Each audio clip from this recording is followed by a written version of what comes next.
Je n'ai rien à foutre, je vais trahir un secret, lâche de but en blanc Cyril Hanouna ce mardi 1er mars dans le 6-7 sur C8.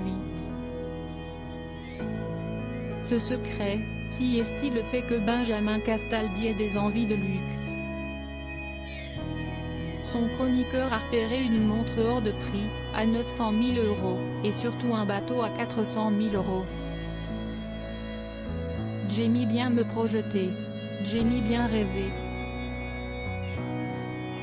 Si est-il un bateau que je n'aurai jamais, se justifie le principal intéressé. Et Cyril Hanouna de révéler, il a demandé à Mathieu Delormeau de s'associer avec lui sur le bateau.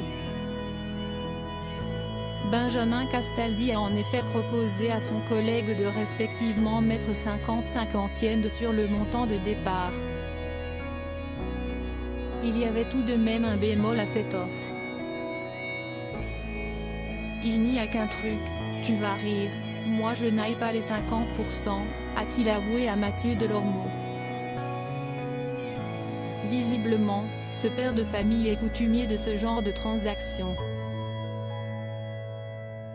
Guillaume Janton en a remis une couche, en dévoilant « Castaldi m'a détruit ma voiture il y a un an.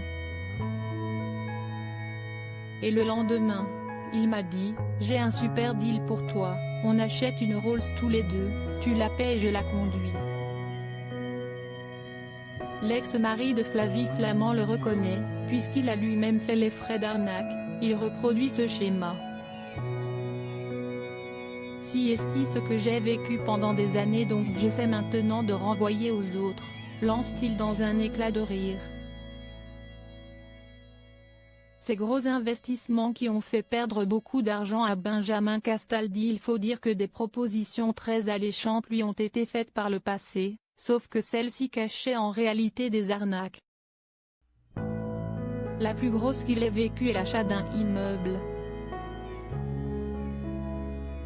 On me propose d'investir en loi Malraux, donc dans un immeuble historique, détaille Benjamin Castaldi, avant d'expliquer, vous pensez faire une grosse économie fiscale et en fait, non seulement vous ne faites pas mais en plus ça vous coûte 3 ou 4 fois le prix de l'économie fiscale. Ce très bel immeuble situé à Tulle a été un véritable gouffre financier. Finalement, pour 2 millions d'investissements, à la revente aux enchères quand j'ai été saisi, ils m'ont tout pris, ça a été revendu 400 000 €. En 20 ans, déplore le principal intéressé. Autre cas similaire, l'achat d'un château également en loi Malraux. Sauf que celui était infecté par une mérule. Champion qui a fini par manger la bâtisse, qui est donc en ruine. Le malheur des uns fait le bonheur des autres. Puisque ses camarades ne se sont pas privés de se moquer de lui. Loading widget.